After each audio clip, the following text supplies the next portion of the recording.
we pray. Islam solves all of its problems. Allah leaves no stone unturned. Perfect with no flaws at all are the laws of Allah. A way of life, a way of life, a way of life, a way of life.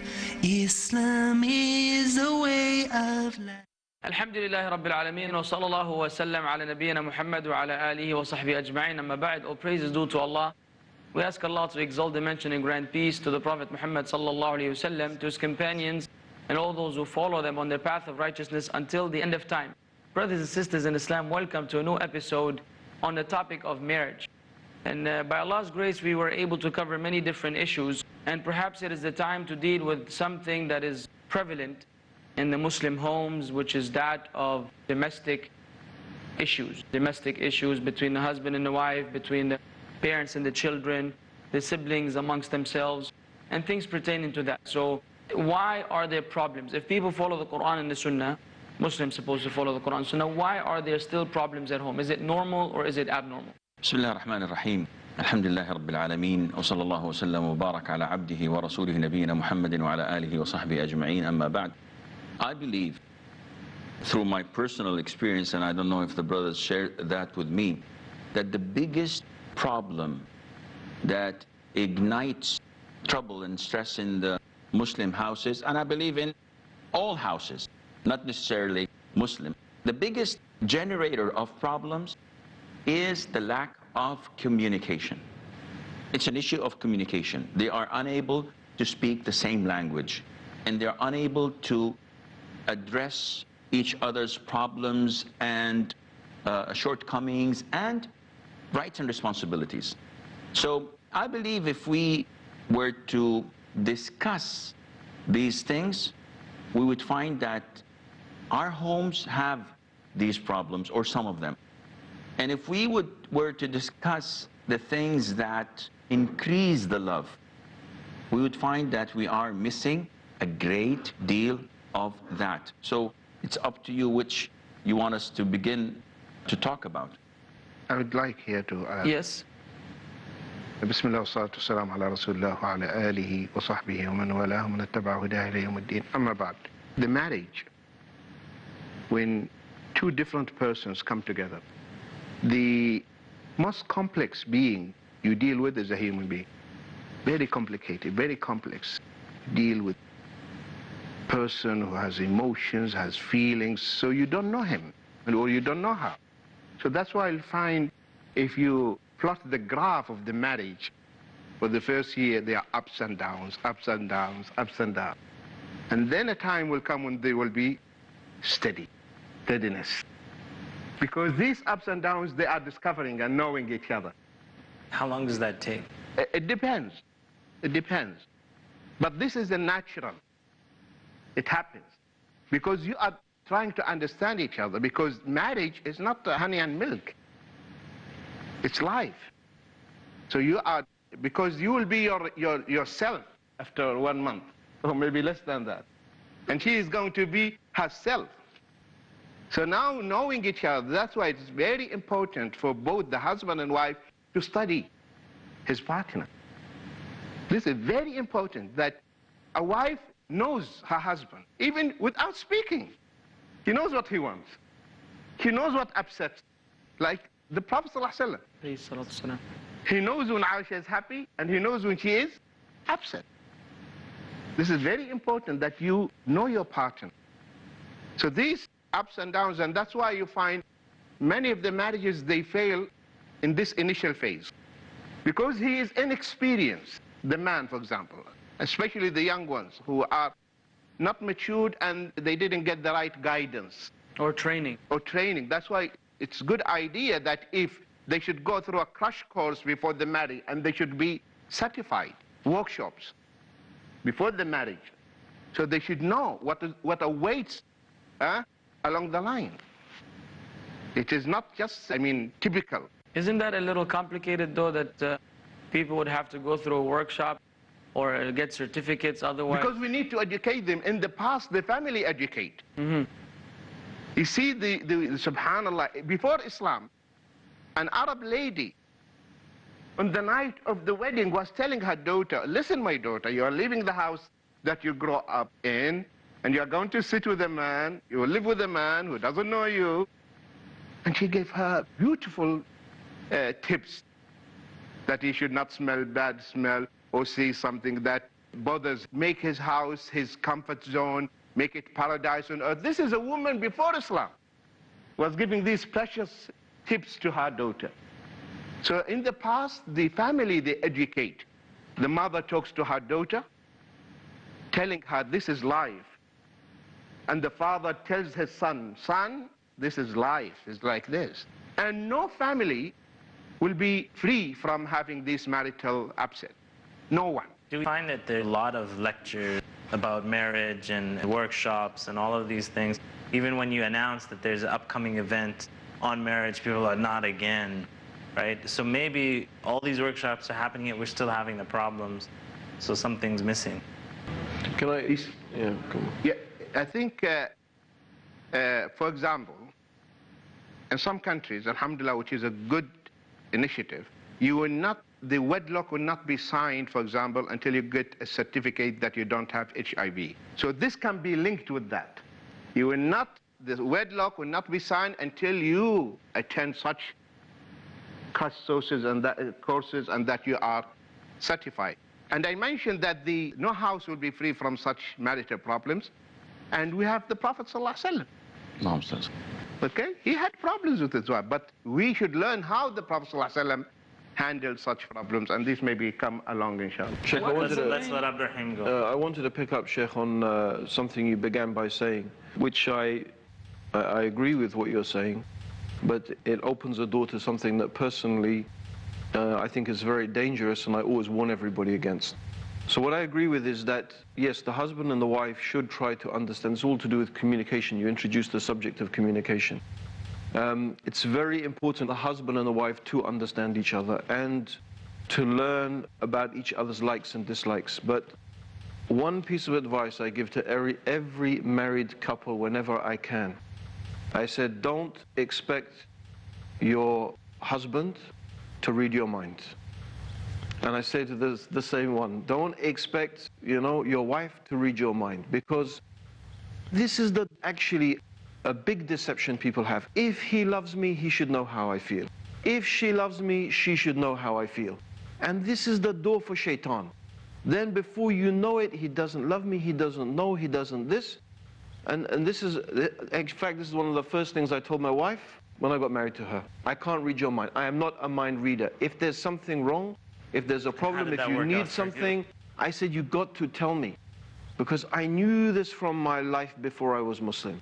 This is the biggest problem, because myself, I had this problem. If she loves me, and her camel loves my camel, and her she camel, that's how you think.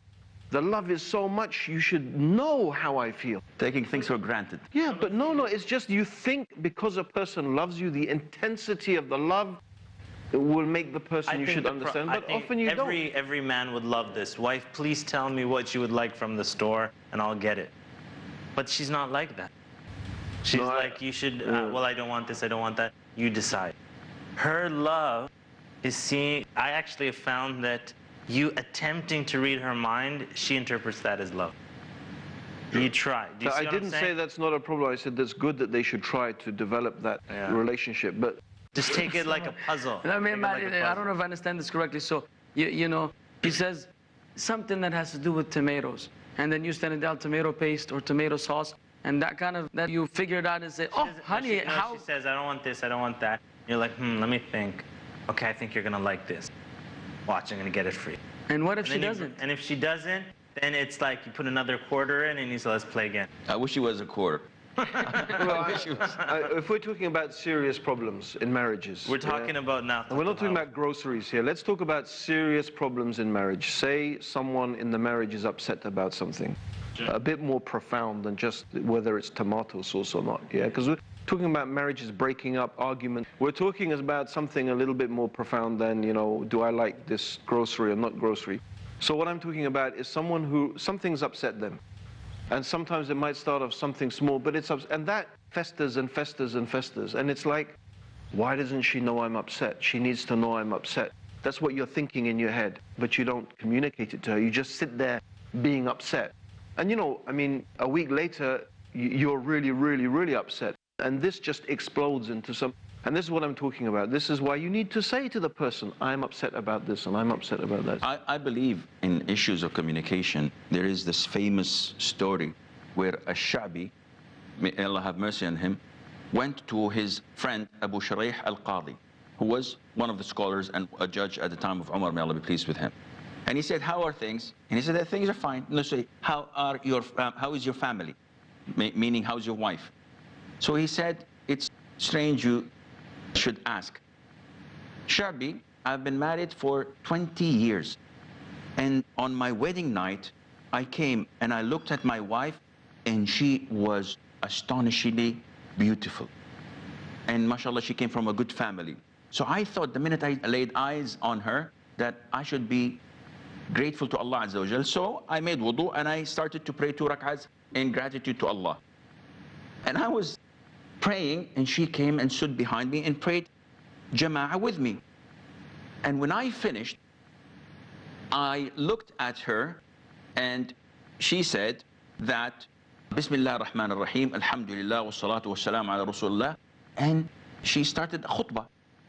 And she said, I come from a reputable tribe.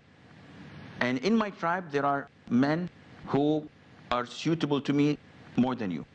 And you come from a reputable tribe, and in your tribe, there are women who are more deserving of you than me. And she started to ask him questions. And among these questions, he said, so that we could have a good marriage, I'd like you to tell me what you like and what you dislike. He said that when she said this to me, she forced me to go for another khutbah. We will hear that inshallah after the break. We'll be right back, don't you go anywhere. A way of life, a way of life. Ar-Rahman. A servant is not afflicted with any punishment greater than having a stiff heart and being away from the Almighty, the Compassionate. Hearts are God's vessels on the earth. The most beloved ones to Him are the softest and the most purest. If hearts are nourished with God's remembrance and quenched with His meditation, it will witness great wonders and deep wisdom. Since our hearts are enlaced with layers of oblivion, we need to cleanse them to stand sound and pure before Allah. To know more, join us on Peace TV's new series on healing hearts, where we can join together the caravan of the sincere servants of Allah. Let's try and purify our hearts from all destructive sins to taste true success in Healing Hearts. Today at 6 p.m. and repeat telecast at 5:30 a.m. Saudi Arabia on Peace TV. Most countries of the world ban bullying. They fight it in their schools and universities. A lot of us are being bullied differently every single day. Some come up to us and say, do this, while others say, don't you dare. Some say this is halal, while others say, nope, this is haram. Are you confused? Do you feel lost? Join me in Umdat Al Ahkam, where with the grace of Allah, we will learn the proper knowledge from the Quran and from the Sunnah, which would help stop this kind of bullying. Join Assim Al Hakeem in Umdatul Ahkam, next on Peace TV. A way of life, a way of life. And we're back. And so you were saying he gave a khutbah now. I'm interested to hear that. It was his turn now, because he said that she forced me to do it. And it's my wedding night, and she's the one who's asking this wise question. MashaAllah. So I made another khutbah and I said, by Allah, if what you are saying is coming from the heart, then by Allah, you're a wise woman. But if you're just doing it to show off, then it would be a curse on you. Here is what I like, and here are the things that I do not like. And he listed the things that he likes and dislikes.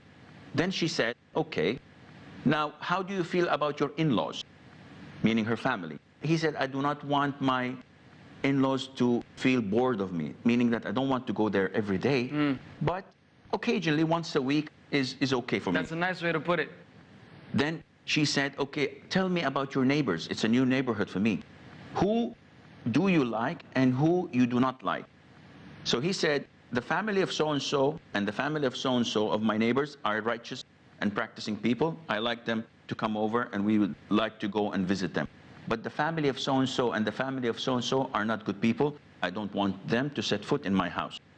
He said, after that, for 20 years, we had never, ever had a fight or disputed over anything except once. And I was the aggressor. Abu Shareef is saying, I was the aggressor. So, setting the foundation in a marriage, having this kind of communication, it helps the marriage a lot. If I flare up, my wife takes it easy and waits until I'm calmed down. If she flares, I'm going to punch her in the nose. This is not right. That's what usually happens. Yes, it has to be mutual. You know, there has to be compromise. There has to be an understanding of the different psychological personalities. And this adds a lot of value. What actually I meant, that knowing each other, this will not happen overnight, but by experience over the years, okay, of knowing each other, you reach that level where you understand each other. You understand each other, even before talking. That not that you know the unseen, but it is just, subhanallah, or telepathy, whatever. Okay? No, I think you know each other from experience. Okay, you know that this upsets him, this upsets her, etc. But also at the same time, we men in particular, we are from Venus. So we are actually sometimes, we are not that observant. For example, maybe what will upset her, she dressed up and she, mashallah, and you step in and you came in and everything is normal. Say, have you noticed anything? No. Yeah, the trash is full over there. Subhanallah. No, really, that kills her. But the sisters, they have to understand this. We are not like a woman by nature. She's so observant. For example, you go with your wife and you visit people, and then when you come out, she will give you a full report about the room. Huh? Have you seen that vase in the corner? And I didn't notice that. But this is their nature. We are not like that. But we have to learn, actually. We have to learn. For example, you come in and you see she changed the furniture and she's expecting you to say, wow, what is this? Jazakallah khair, mashallah. So the sister, they have also to understand the man's mentality, how the man's think. Just quickly though, let's be honest and realistic. Does that apply across the board? Because one of the expressions you hear often is a man telling his wife or a wife telling her husband, we've been married for 20 years. And you still don't understand this issue? Or shouldn't you have figured out by now that I don't like this and we've been married for such and such years? I mean, that happens often. So how is it that all these years have gone by and yet there's still some... Just to bring up the issue of communication, conflict. I think we're simplifying it a little bit too much. And if you go back to that analogy, Mars and Venus and stuff like that, we're speaking a different language. So even if somebody says they understand, it's still a different language. So for example, let's suppose a wife, she interprets love by the husband helping in the house. And he interprets life, why don't you hold my hand and give me a kiss and say, you know, you're the best and so on. So they have different ways of talking. So she's saying you still don't understand. No, he might understand, but that's not the way he expresses love. I have a technique, and that is that you know, if you've ever gotten a gift from somebody, and then you got the gift and you said to yourself, what is this? What kind of gift is this? This isn't a gift. You have to remember that the person who gave the gift, this is their way of expressing love. So what I do is I reciprocate a gift back like that. So for example, let's suppose my mom, she likes kahk. And she says, Muhammad, I give you, kahk is like a Cake, a small Egyptian donut. type of cake, right? And it's not the best cake, but my mom loves it. So she's like, I brought you, I went to Egypt, I came back, here's a gift of kahk. And so then I would, for example, go to a bakery, and when I visit my mom and I say, hey, you know what, I got you these powder sugary cookies. I'd never do something like that, but I know that's how she interprets love. And you always have to, I think the key word here, not communication, empathy. You have to put yourself in the shoes of the other person and come from their perspective, and now you understand. And that's how the communication happens. Allah. But you don't think, Sheikh Mohammed, that men and women do think differently? Of course they do. Yeah. Like, not only do they think differently, I think Allah subhanahu wa ta'ala created man and woman that it's opposites that will always be challenged. You can never reconcile it. Like, there's always going to be that challenge. The disparity has to be there. Yeah, but that's, you can say that gives you the spice of the marriage. They say opposites attract. I don't know about that. They complement. ليس الذكر كالأنثى. Male is unlike the female. We often forget about that. It's like the man wants his wife to be his buddy, and she wants him to be like her, her fellow friend. And there's this barrier of gender, and then the psyche of the man versus the psyche of the woman. I just wanted to give an example and leave the floor, right? I was once with my daughter, and we were in a hotel, and they had a play area. In this moment, my daughter taught me something very, very deep and valuable about women. And it crashed my brain what she did. And she was a little girl, maybe 3 years old. We played with the toys, and after we played with all the toys, it was a big room, and then I took her by the hand and I said, let's race to the other side. Okay? Now this is what she did. She said, no, Baba, wait. And she stopped, and she ran by herself to the other side. And so now I'm confused.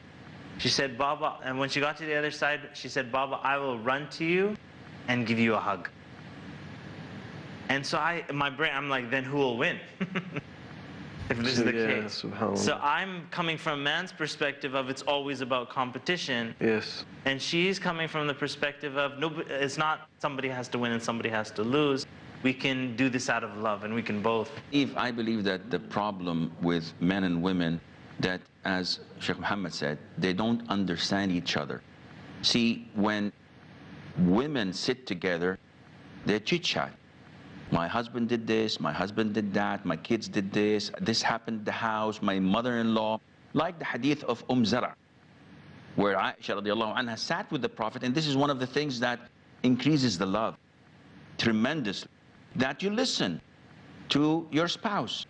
The Prophet ﷺ sat there for about half an hour, at least that it takes you the time to read the hadith about these 10 women discussing their husbands. And each word needs a dictionary to go through. And the Prophet sat there not commenting. Until the very end, he said, I'll be to you like Abu Zar' was to Zar', though I do not divorce. In meaning, in the love and the affection. Now, I was putting myself in the Prophet's shoes, alayhi salatu salam.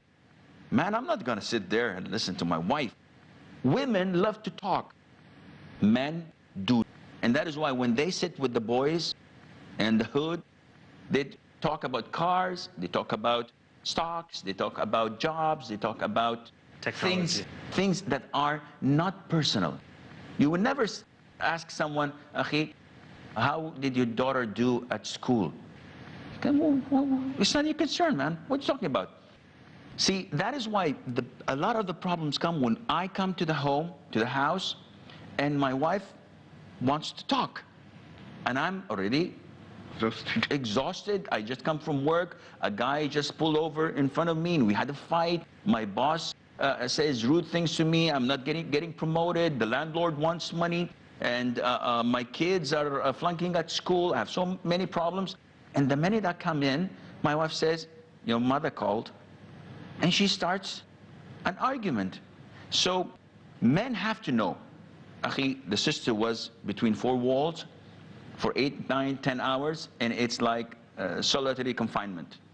So she needs someone to talk to.